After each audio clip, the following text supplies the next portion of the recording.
Entrepreneur, author, speaker, shark. Daymond John has worn many hats throughout his career, but nowadays he's probably best known as one of the investors on ABC's Shark Tank. Recently, he spoke to a packed crowd at Regent University, and I was able to speak with him one-on-one. We talked about how he started his company FUBU and the role Hampton Roads played in getting it off the ground. All right, Daymond, I love your story. I love that you saw a problem when you started FUBU, going down the streets of Queens, and saw the hats were overpriced, and you decided that you could make them and make more money that day. How did you know that you could actually execute and do that at that time? Well, I actually didn't know if I could do that. I knew that, my mother taught me how to sew those hats, and I knew that I could then sell them to make a couple of dollars. But it wasn't until probably later on, maybe about 2-3 years after that, that I realized that there was something there. And I'm not certain the year, but believe it or not, it was here, Virginia Beach. I came down here for, at that time, Teddy Riley used to throw a big event. And I was down here, and the music artist, The Brat, had a song out. And I went up to her, and it was on stage. I happened to have some friends there, and I asked her, could she wear the product? And she said, oh, I've been looking for this forever, I'll wear it. Because I'd already placed it in a couple of videos, but that was the first time that I'd ever been able to actually interact with an artist, and then after that, it just kept happening, kept happening, kept happening. So you talk about one of the growth strategies for FUBU was you're able to get your clothing line in music videos and have other people do that. How are you able to get that in front of them, and what did you do specifically to convince them to take on a nobody, basically? Well, at that time, rap was very young and pure, and you can easily get around to the artists and their surrounding friends. But the reason why I had said from making the hats to 2-3 years later was I focused on the local celebrities, meaning the person that everybody looked up into in the community. That person could have been a high school football player. That person could have been somebody that owned a really great, cool clothing store, and they were selling everybody else's clothes. So that what we would call today influencers, the people that today, may not have a public stage like ABC or E networks, but 5 million people follow them on Instagram because they just may be a mommy blogger, a mompreneur, a great chef, a foodie who talks about things, a blogger. So we always started with local entrepreneurs and or influential people. And then the artists, when they come back to their neighborhoods, go, what's all that stuff you're wearing? Yeah. Oh, you didn't know, you were so busy on tour, Mr. Big Shot. You should probably want to try to wear something like that. And that's how it worked. I've heard you in an interview before say that counterfeit clothing really helped you do that. When did you first see that counterfeit clothing was something, or that you could find that people weren't wearing genuine FUBU stuff, and how did that influence the growth? Well, counterfeit clothing, you have to look at it a couple of different ways. There are people that are going to make your product out there, and they're not going to pay you for it. And then there are people out there who, whether they couldn't afford your product, couldn't find it, they would have never been a customer anyway, that if the counterfeit, they buy that, then what happens is it's a form of a billboard, it's advertising, but it also is not taking a customer out of your market that you were going to obtain anyway. And the reality of it is, it's kind of, if you can't beat them, join them, because if you look at the counterfeit market, they do so much. You can go spend all your money in your company, all your profits trying to fight it, and you wouldn't put a dent in it. So find a way to use it to your advantage.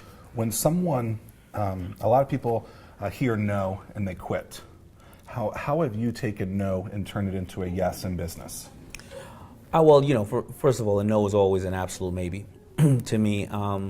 And when people all agree and you get the lowest common denominator, and often no is because the person just can't foresee, or they don't have the vision. And I've often said, if they were all going to say yes, then there wouldn't be a reason for you to exist, because everybody would have thought of the things that you're going to go and accomplish. So I really I just don't take no as an answer. It just doesn't exist to me. And I love that, an absolute maybe. I love that, trying to figure out to change and tweak a couple words or something like that. It's definitely another way to approach it, but you know what, the thing is that the answer is always going to be no, unless you ask. Sure. Right?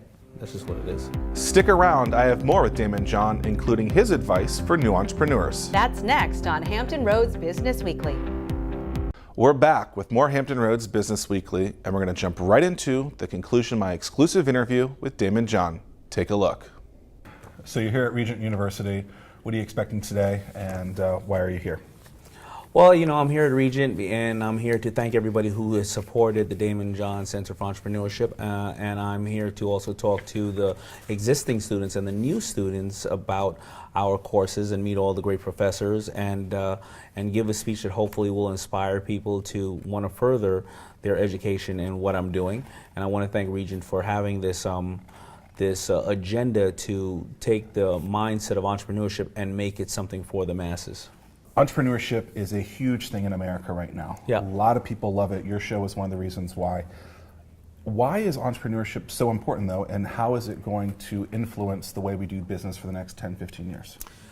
Well, it just happens to be that it's brought to everything that happens today because of social media is kind of brought to the light. I don't believe that entrepreneurship is something that is just hot today. I mean, that's what this country is founded off of, to be honest. And I believe that it was the Kaufman Foundation that pointed out, I think, between the years of 1983 to something like 1999 or even 2001, that 95% of the employment and of this country was done by companies 5 years and younger.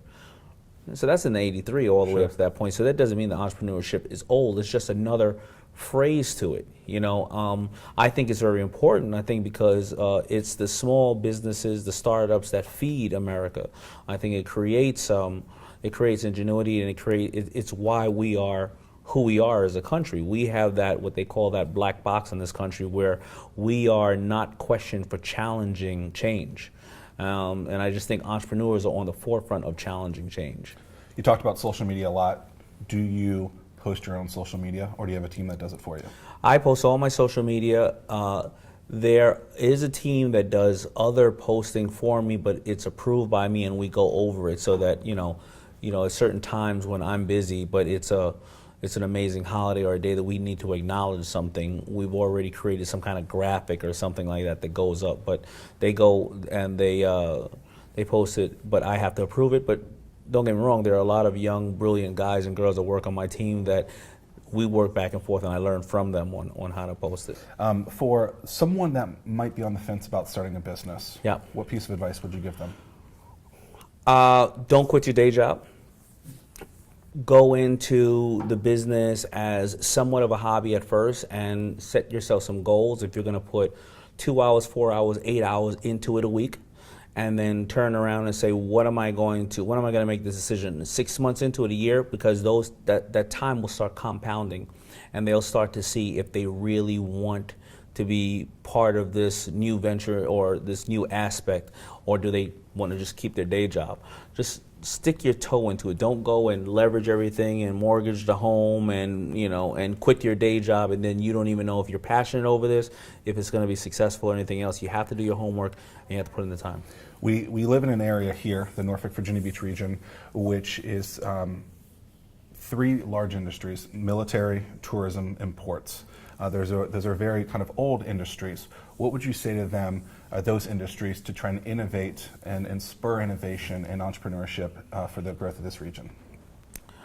Well, listen, I always say that as much as there's the fundamentals, if you operate the fundamentals of it and you utilize this new world of technology and this new world of delivering a message to somebody, you can actually transform that business into being something new. So whether you had said to us, oh, well, we just do, we're a service-based industry and we have limousines, and then somebody comes out with Uber in the town, there's always going to be a new form of delivery.